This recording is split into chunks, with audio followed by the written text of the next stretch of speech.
Stress is the inflammation that robs us of life, energy, and happiness. Our typical solutions for gut health and hormone balance have let a lot of us down. We're over-medicated and underserved. At The Less Stressed Life, we're a community of health-savvy women exploring solutions outside of our traditional Western medicine toolbox and training to raise the bar and change our stories. Each week, our hope is that you leave our sessions inspired to learn, grow, and share these stories to raise the bar in your life and home.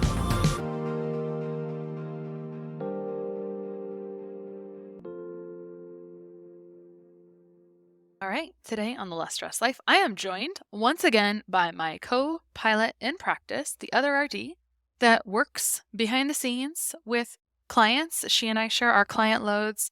Actually, this is the whole point of this conversation part of it is like, how do we support one-on-one burning without burning out? We divide and conquer a little bit, but a whole lot of other things we're going to unwrap for you today. So Jenna is going to be a co-host with me. She's going to help interview. We're going to be going through how we support clients, our one-on-one clients, without burning out. One of the things that we know is that there is a need for high-quality one-on-one work for people to do good work that's not trashy, templated work, cookie-cutter crap out there. And so we feel actually really committed and called to it, but it doesn't come without cost. It is actually a lot of work to work with people. I think anyone who works with people can be very drained. I always tell our clients, like, don't be mad at your provider. They want to make a difference in the world. That's why they became a doctor or whatnot, but they're probably struggling with adrenal function as well. And they may not have the tools in their toolbox to deal with it because conventionally, we just don't have a lot of good tools in our toolbox to deal with adrenal dysfunction, which is a whole different thing. Oh, and Jenna brought up that on episode 243 of the Less Stressed Life podcast, we had Dr. Tammy Chang, who was a pediatric oncologist and hematologist, which is heavy. That's heavy. And she actually has pivoted and now works with burned out MDs, I think, primarily. And on that podcast, she talked about how 76% of providers are burned out. This is a topic I really care about, the end. Like, I am actually unnaturally obsessed with this topic in a good way. I think it's really important that people are not crispy, that they're not burned out, because you can't do good work when you're burned out. So in this episode, we're going to unpack the steps that were taken in our practice to not be burned out and how we regularly evaluate that. I don't know if we'll get through every single detail of what we do. I think there's a lot we could unpack here, but one of the things I want to start doing on the podcast, on the channel, this will be on YouTube as well, is that we want to just start being generous with clinical pearls and things that we've found in practice or that really work well for us, because I think that success leaves clues. And if we can help someone else be less burned out, then we're making a difference in the world. Welcome, Jenna. Thank you for co-hosting, for interviewing with me again the second week in a row. And where do we want to start?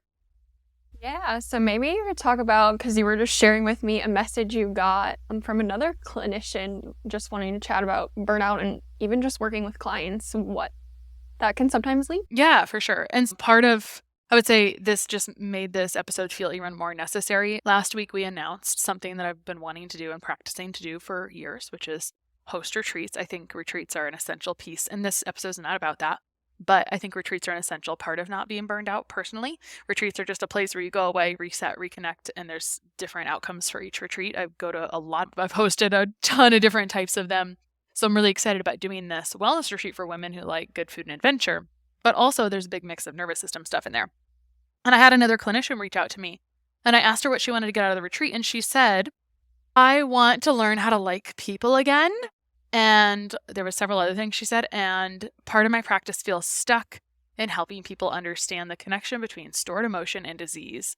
And how can I help people be okay in their feelings? And I was like, what an interesting, there's a lot of cool stuff to unpack there. And I'm like, I could have written not very long ago, honestly. And I have a lot of feelings about it, which I won't fully unpack here, but been there. Because when you are really burned out, you just want to kind of climb in a hole. And our tendency is to numb. My tendency was to numb, like just scroll. So if you feel seen there, then great, you're probably good. Let's keep talking about this.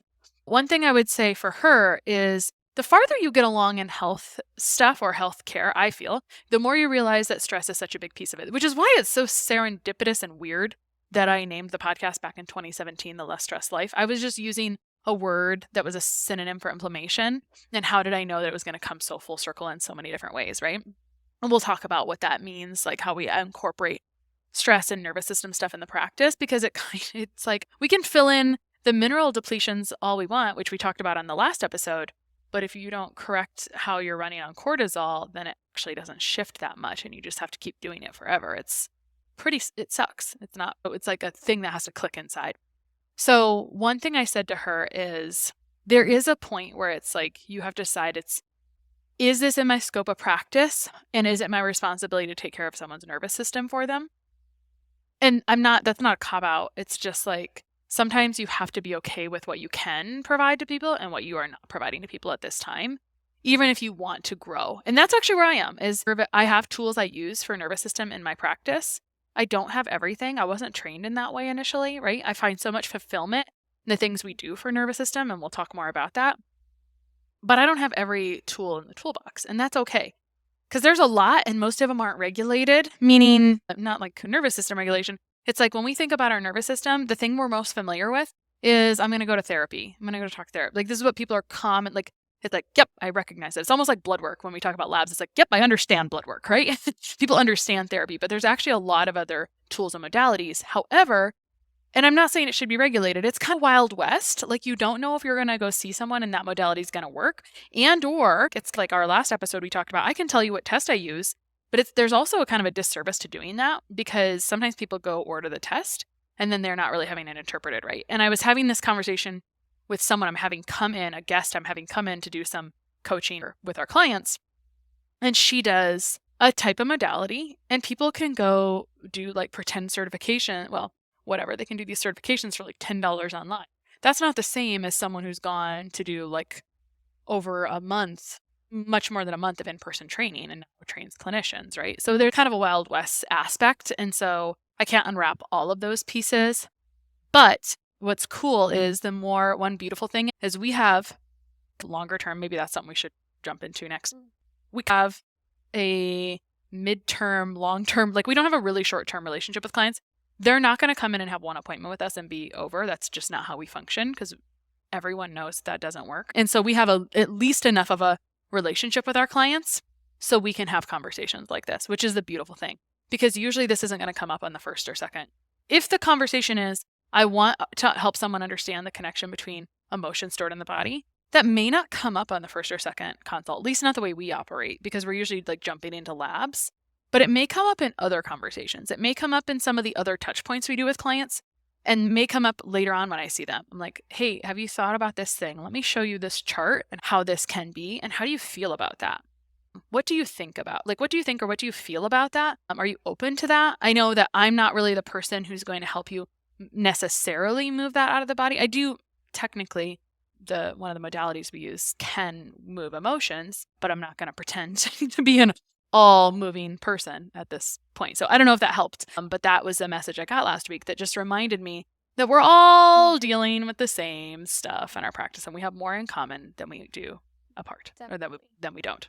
And I think it's huge to recognize, like, as again, you noted, practitioners, we want to help people, like, but also recognizing what's in our scope of practice. Do we need to refer possibly? Or if we do want to like expand our toolbox or how we serve people, at what point, are we best set up for success doing that? And that kind of leads into what are the two questions you ask whenever you're looking to create something new or you feel that's going to help you create or expand upon your current offerings. I feel like that's always, it's exciting when you want to expand, do something new, but it also can be a little intimidating because it's like, do I have the capacity at the moment to expand to honestly just create something new? Like creation is its own thing in and of itself. Totally, I would just love your thoughts on this. Yes. And to speak to something that you just said, which is like when you're trying to make a decision on who to refer out to, this all kind of culminates into one place. I'll just use a personal story. I got my mineral analysis results done, I think in 2020. And it showed I was not in great shape mineral-wise. Like I had depleted them under stress. And that was a little bit of a wake-up call. I was open to it, but it was a little bit of a wake-up call. Around the same time, I have this friend, and I very much respect her in the personal development and coach space. Now, I hate the word life coach personally. Again, sometimes there's certain words that give us connotations. I know this woman. I trust her. I said, I'm going to work with you. We're going to do this life coaching thing. Even I hate calling it that. I call it like mental drama work because we all have it. And the way her program was set up was 6 months every single week, hour call. And I was like, I don't actually really have time for this, which is nervous system red flag 101. I don't really have time to worry on this, but I'm going to come. I'm like, not going to be a pain in the ass. I'm going to follow your lead. You're the expert in this area. We're going to go ahead and meet, even though I think it's too much. And so I meet with her. And it's so funny because every single week there was something just taking up rent-free space in my brain that she just mathematically fixed with the cognitive behavioral triangle model. Like she was just very skilled at putting the thought into place and like helping me course correct. And the result of that process was that I became a different person to the point where my colleagues, like the girls that I had grown up with in functional medicine, like we worked together for this celebrity influencer back in like 2016. And then we've kind of just been going on trips and conferences together ever since. And we're our pals. They're like, yeah, you have changed. And I started talking slower. Throughout that process and a lot of other nutritional interventions, like I was able to replete my minerals actually, but I felt a visceral change in my nervous system, in my heart, in my body. And I desperately wanted to give that to people, but I can't give them that. Like that's not up to me to give that, to bestow that. I can try to explain that a little bit, like in a nutshell. And I'm thankful for the opportunity to talk about it right here.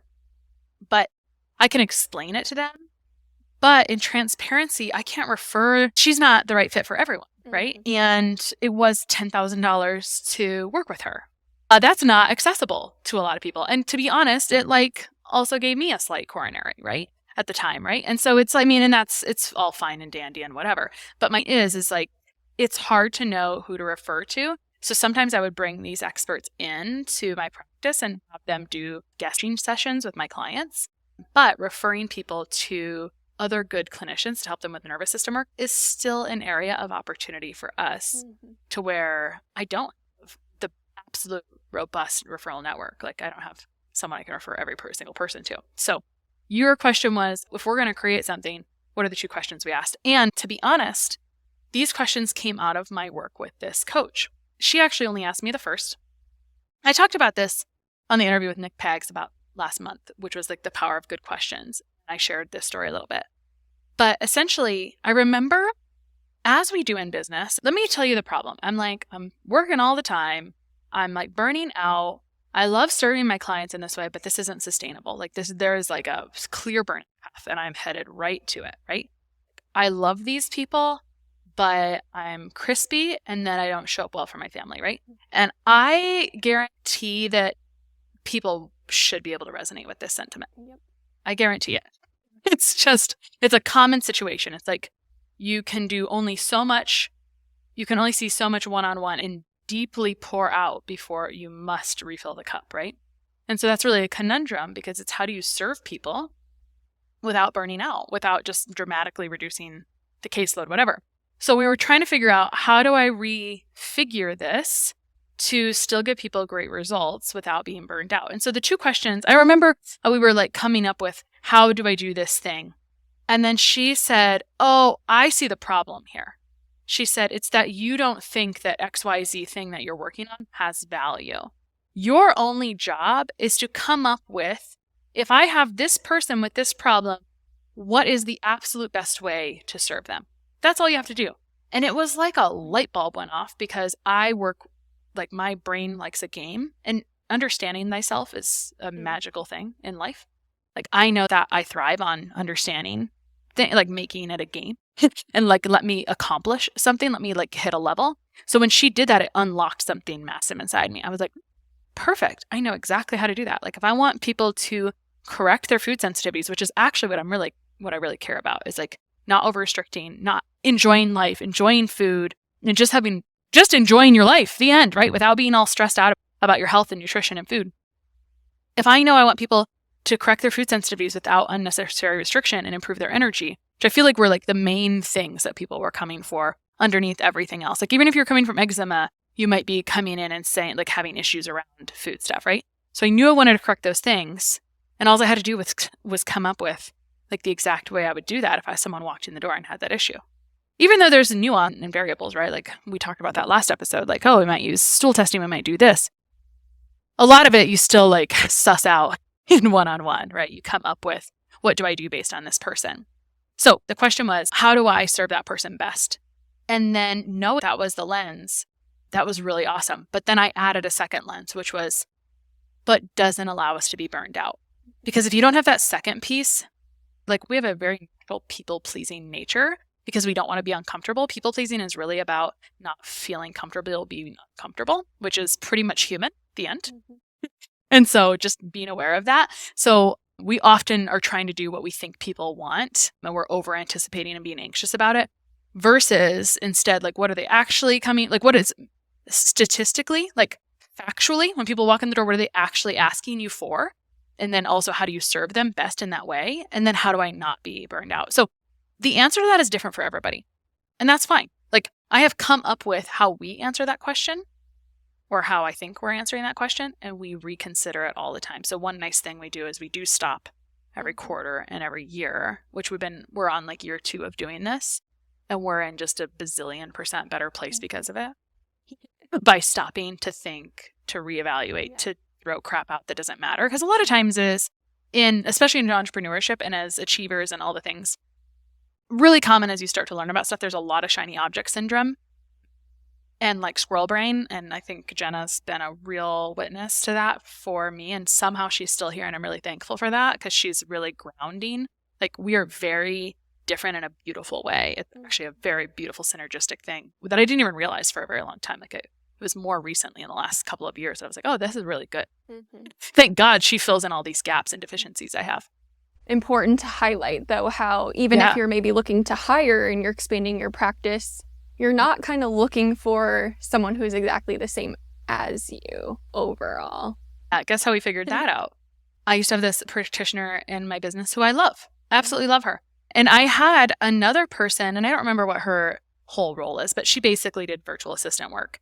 And I hired her because she reminded me of myself, right? We hire people who are like ourselves. And I will say, our clients that hire us, like when I take on one-on-one clients, they can very commonly be just like me, which is okay. That works out fine. But in this business, one thing I learned, kind of in the middle of restructuring a lot of things, the clinician that I'd hired to help out, we had some similar things, which was not a problem technically, but it just allowed me, like, I am programmed where it would be easy for me to just like keep doing things to burn out and to work into the ground. And maybe she had some of those like similar tendencies, and it's all fine and whatever.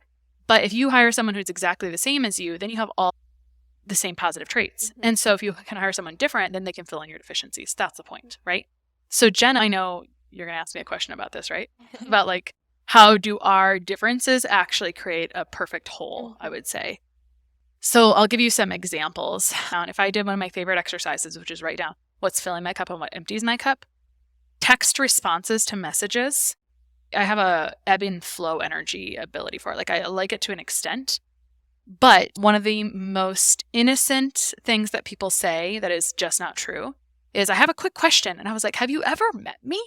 No, it is not a quick question for me because my brain just wants to dig into the deeper level of it.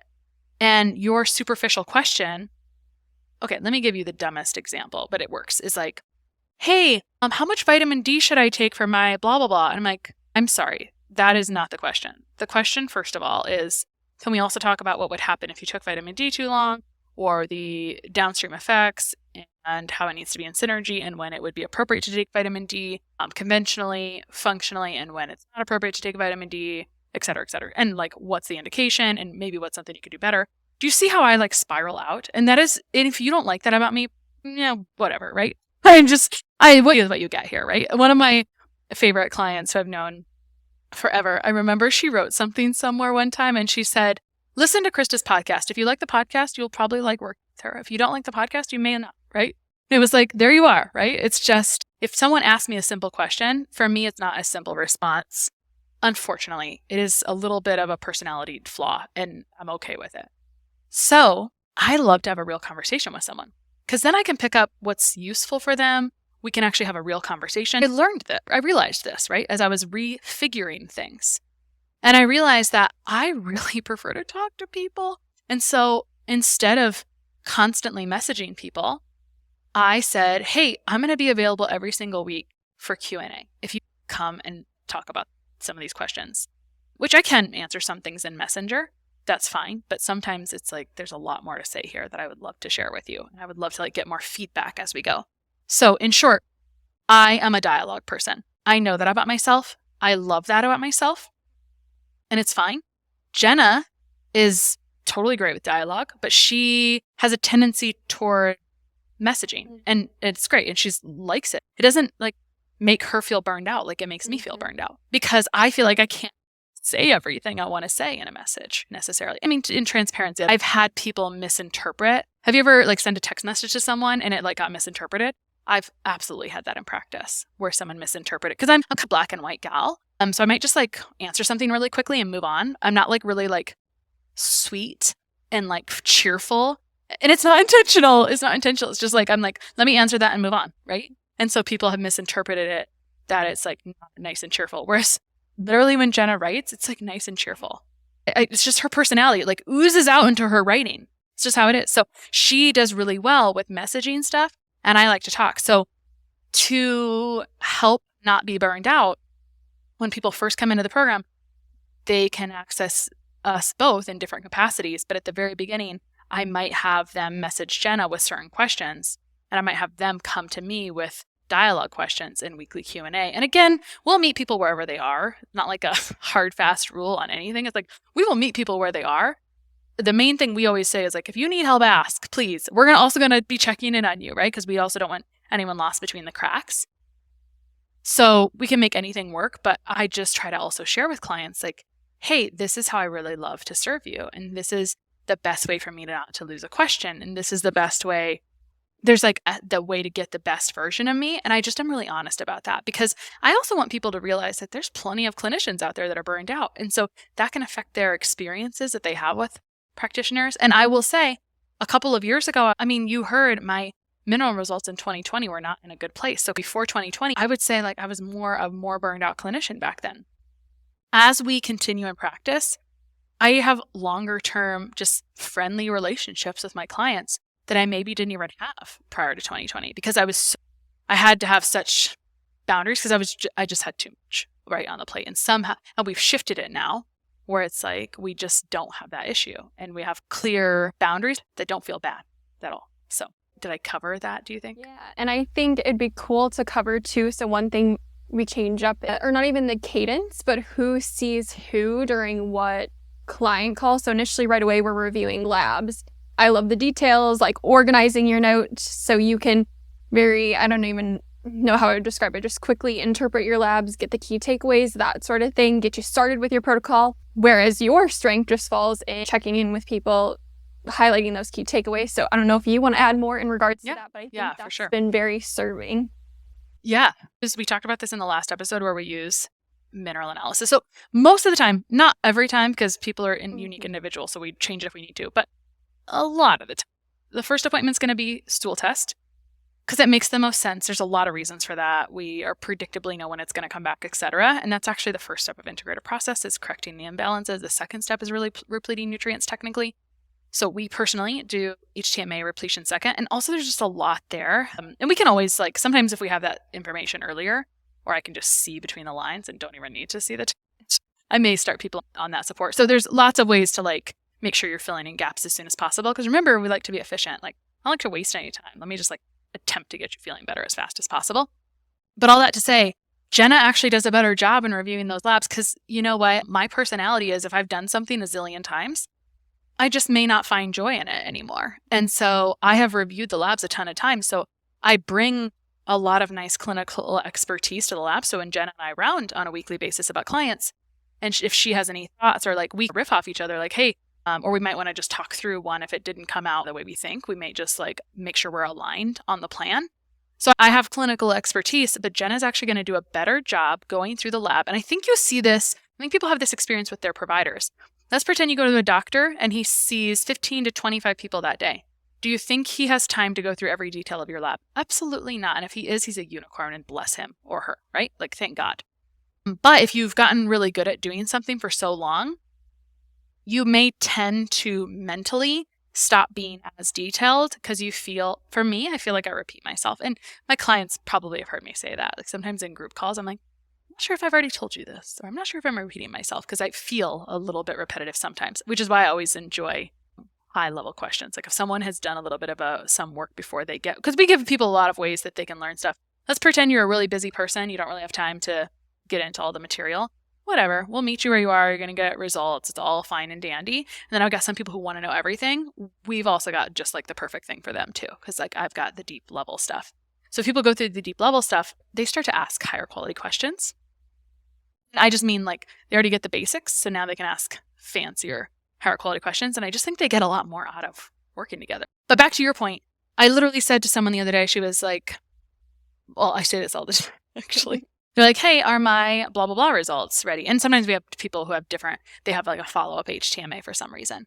And I said, yeah, Jenna is going to do that on whatever day, and she'll do a better job than I will. And so what's really cool is now we're dividing and conquering, which is all beautiful because now I'm not doing something that I don't enjoy as much as I used to, but I still like talking through it with her and she likes doing it. So yay, thank goodness she likes to do that. And what I really like to do is I like to see clients about that third, fourth appointment and try to pull things together because they're doing well. But if they were seen for a GI test 3 months prior or an HTMA 2 or 3 months prior, they may not remember all the pieces there and there's more you can pull out from that. So one thing I love to do is like go back through that, pull out the big picture pieces because I want people to understand what they're doing. I want them to understand the process they're going through, what results are going to give them what results, etc. That's how we play to our strengths by dividing and conquering. And I'm just so thankful. And I just try to remind our clients because usually when they're coming in the door, they don't know Jenna, of course, right? Because I'm usually the face of the podcast or whatever. And I talk to them first, but I try to get them to know Jenna right away. But once they meet her, they're always like, oh, she's so great. And this isn't it. And so it's just great for me to have someone else who can also help do some of the answering of the questions because I want people, and it's valuable to them. It's like, guess what? And sometimes we go on vacation every once in a while, right? And so it's really nice to have someone else there who can support if someone else is on a trip or is busy or whatever. It's fine. We have a flow that is really working well for us. And now it allows us to have a really predictable cadence of how we know how many appointments we're going to usually have per month. It varies occasionally, right? But now we know that. That is very freeing because now we know. We've evaluated how many clients do I see per day before I start to get burned out, right? Or what's my like ideal client load? And we've actually gone through that a ton. And to refer back to when you take on someone very much like you, I was seeing a whole bunch of clients per day and I thought I was doing a good job at it. And it wasn't like I thought I was fine. If you're good at like, as Jenna has said in our education materials before, running on cortisol feels good until it doesn't. You just go and everything is fine and you have a high energy attitude and you just have hours and hours of clients. And so that actually has a really high burnout rate, actually. So we've now evaluated when is that point where we feel like more not good at the end of the day. Okay, let's try to stay under that and be careful with that because that's in best service to our clients to be here in good energy, right? And to be there fully present for them. So there's actually just so much that goes on behind the scenes to try to just take care of our nervous systems, of our energy, because we're really mirrors to our people, right? And I think one thing we've also evaluated is just how often or when is like the best time to follow up with a client. So we get you on your protocol, your supplements. Well, it's going to take maybe a week for you to even get your supplements, then get started. And can we actually expect results? So I know every practitioner is different with this, but do you feel as though you found a sweet spot timeline in terms of when's a great time to follow up with clients? Yes. And this also came personally with just experience. So I would shout from the rooftops that my clients have been my best educators. I mostly only care what works for people. I really don't care about a lot of other things. I just care what works for people because all people care about is their results. Very early on in practice, I probably saw clients every week or every other week. Maybe it was I can't remember because I was doing different things. And I was doing food interventions, so it was like different. So there was some things around that. Like when you first do a food intervention, there's a half-life of certain immune system cells that are 10 to 14 days. So you follow up after 10 to 14 days of intervention executed.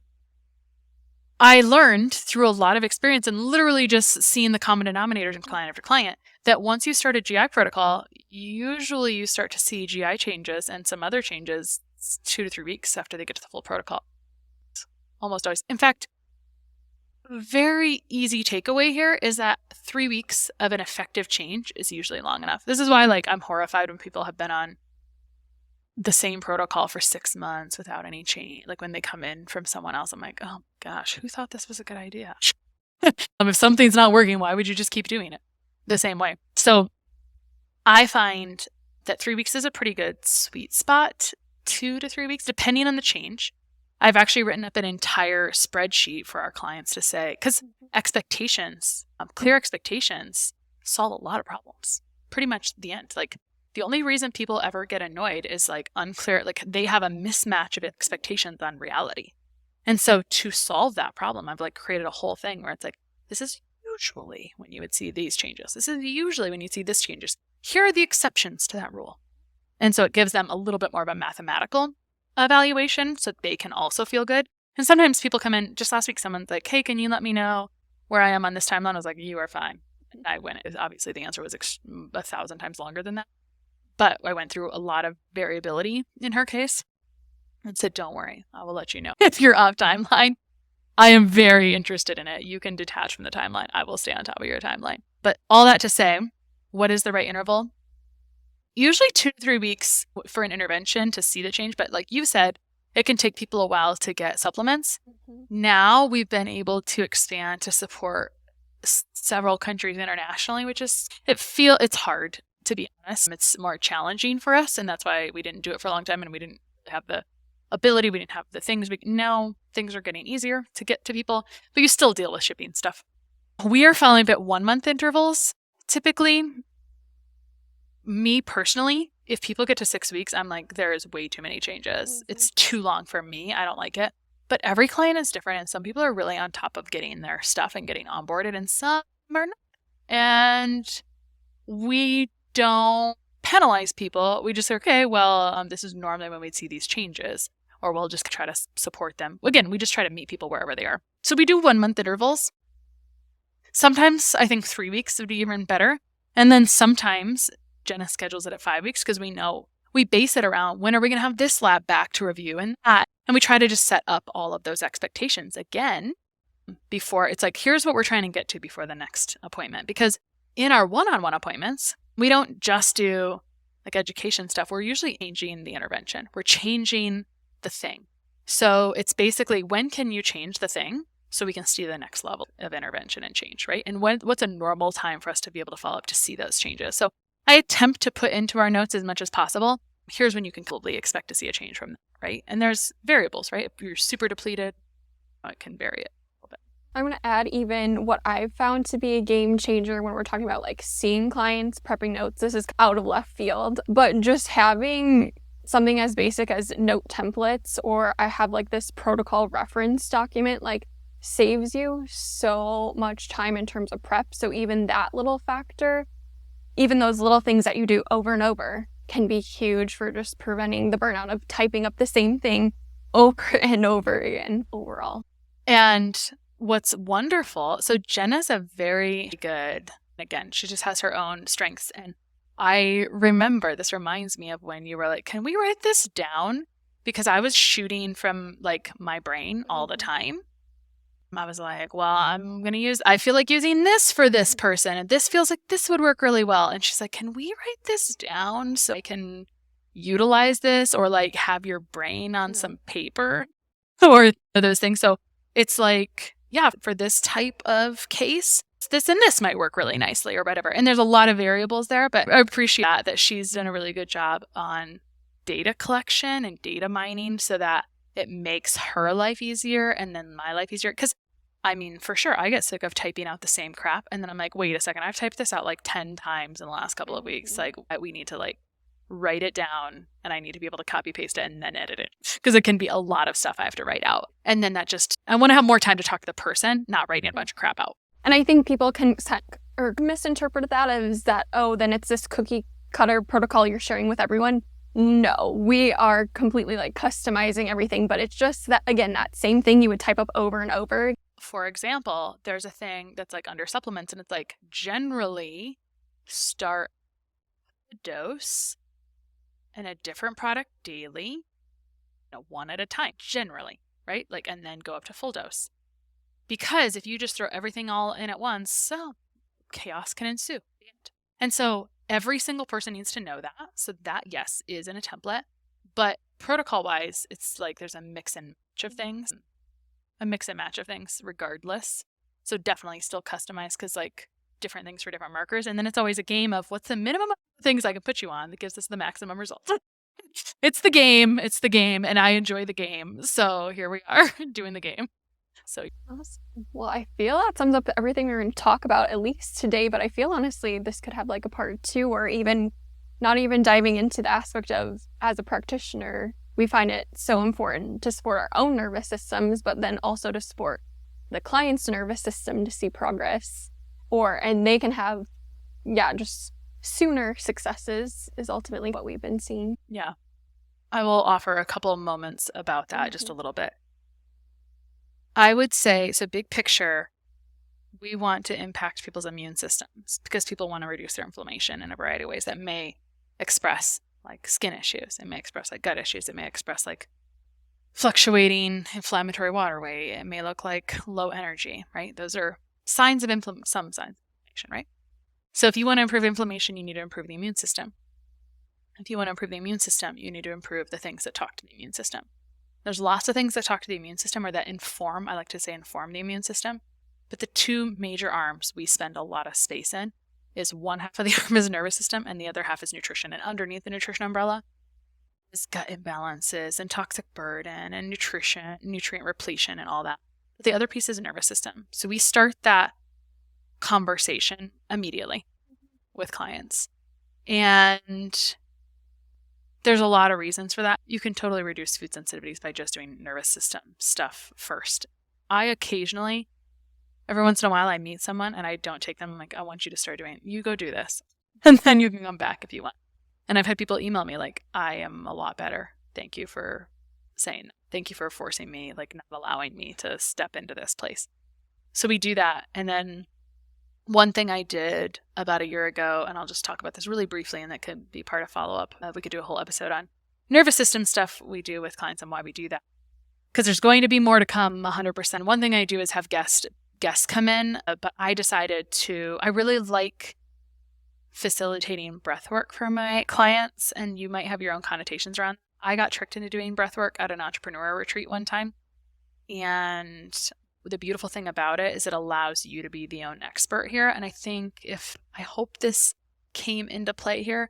That's part of how we don't get burned out. It's like allowing us to go introspectively and like actually ask good questions of self. And so breath work, the type of breath work I'm doing, has a little bit of good questions, and there's music, and there's a lot to say here. So I love doing this because for my clients that show up and do it, they're really enjoying it. It's a somatic practice that affects the feelings in their body and their nervous system, and the nervous system is informing the immune system. So anyway, lots more to say about that, but I'm thankful for the opportunity to be a different type of clinician for the clients.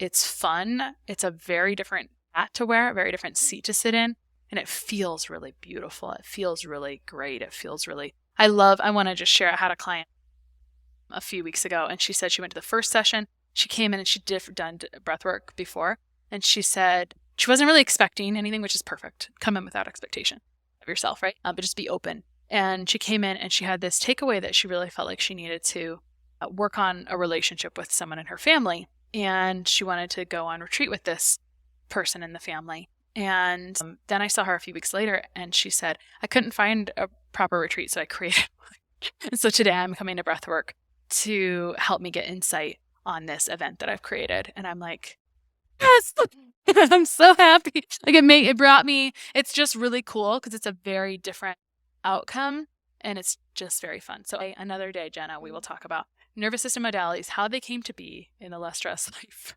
nutrition practice and the results we see from it. And they're only gonna just keep being added to. So I'm excited about that. And I think that's something that's pretty cool for us is we have we have meetings, we talk about things, but we really care. We're really just open to having a vision and a big picture mission, moving toward that, and constantly asking, is this even serving the client? Is this serving the mission? Is it serving the greater vision? And we're both just really open to like what the future holds, and we don't have to have it all figured out. And that's really a cool place. That feels really good for a system. So thank you so much for being a part of this and for asking me these questions today. Anything else you want to? I don't think so. All right. Thanks so much. Sharing and reviewing this podcast is the best way to help us succeed with our mission to help integrate the best of East and West and empower you to raise the bar on your health story. Just go to reviewthispodcast.com/less stressed life. That's reviewthispodcast.com/less stressed life. And you'll be taken directly to a page where you can insert your review and hit post.